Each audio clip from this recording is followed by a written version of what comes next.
You never know when little accidents can occur. In March of 1861, William Mumler took a self-portrait in a friend's studio using a plate that had already been partially exposed. When he watched as the photo developed, he noticed an aberration appearing in the frame with him.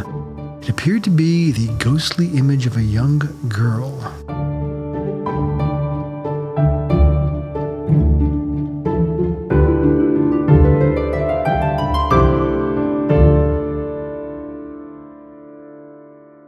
He took this photo to a spiritualist who confirmed it was an image of a female ghost. This image circulated as a gag and then fell into the hands of somebody at the Herald of Progress, a spiritualist journal. The photo would eventually be written about in popular spiritualist newspapers like the Banner of Light as well as in other mainstream press outlets. At the time, Mumler was an amateur chemist and aspiring entrepreneur.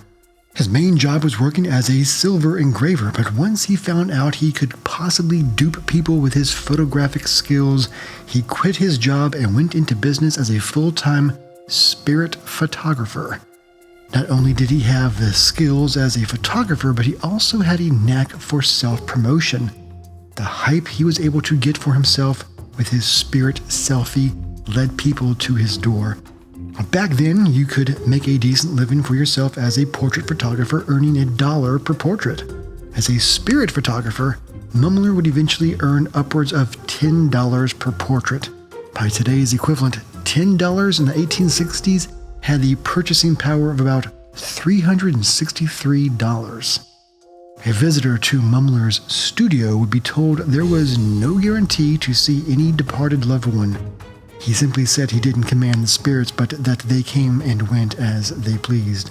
If the photo came out with an unexpected result, let's say a ghostly image of an old woman instead of a young boy, then Mumler would help his client dig through their memories for other spirits from their past. Of course, this generated a fair amount of skepticism. After all, manipulating images was a known part of the burgeoning field of photography at the time. Many photographers were experimenting with tricks like double exposure and superimposed negatives. One day, Mumler was visited by another photographer, J.W. Black, the man responsible for the first ever aerial photo, who demanded to see a demonstration. Black sat for Mumler and watched his every move.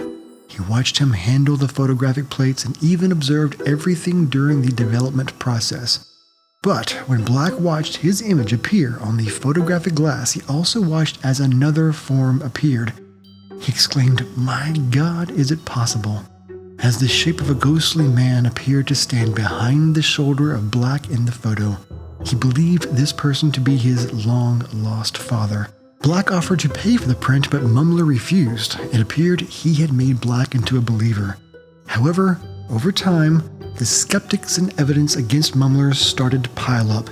In one case, Mumler developed a spirit photo for a woman who said she lost her brother during the Civil War. You can imagine her surprise and Mumler's embarrassment when the brother returned home alive. Instead of accusing Mumler of fraud, the woman simply chalked it up to being visited by an evil spirit. Yet another case had a man receive a spirit photo containing his wife who was not only alive and well, but who had also had her own portrait recently taken by Mumler. Unfortunately, back then, people didn't arrive at the conclusion that Mumler was simply reusing old negatives.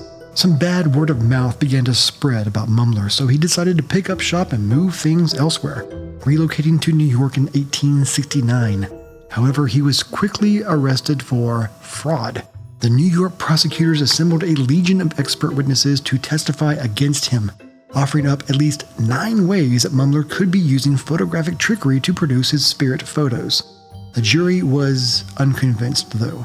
Even if there were numerous ways to duplicate the process and outcome of a spirit photo, no one had actually caught Mumler in the act of doing it. There simply wasn't any proof that he used the proposed methods, so he was acquitted.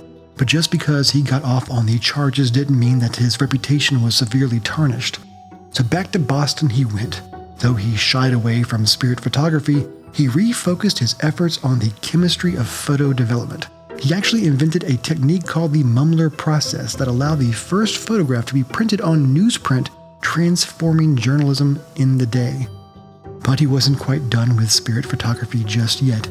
Though he was still known as not only the first spirit photographer and the best at that, he would soon be visited by someone who would become part of his most famous photo ever, a photo he would forever be remembered by. He welcomed to his studio none other than Mary Todd Lincoln, widow to President Abraham Lincoln, for a sitting. It was 1870, and just 5 years after her husband's assassination. Even despite the accusations of fraud, Americans such as Mary Todd Lincoln still held on to the belief that he could reach out and have some type of communication with the dead. This famous photo shows Mary Todd Lincoln seated in a black dress, hands on her lap, while behind her stands the tall, bearded apparition of the 16th President of the United States and her husband, Abraham Lincoln.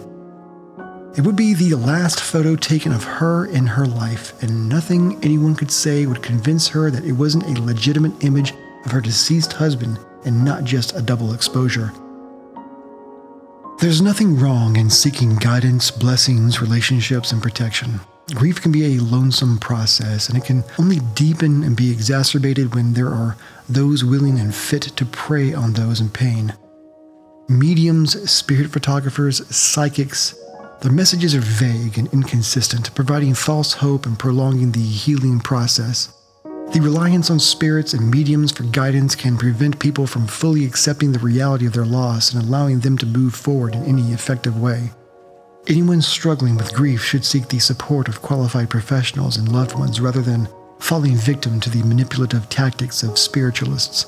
Your healing and well-being deserve nothing less than genuine care and compassion.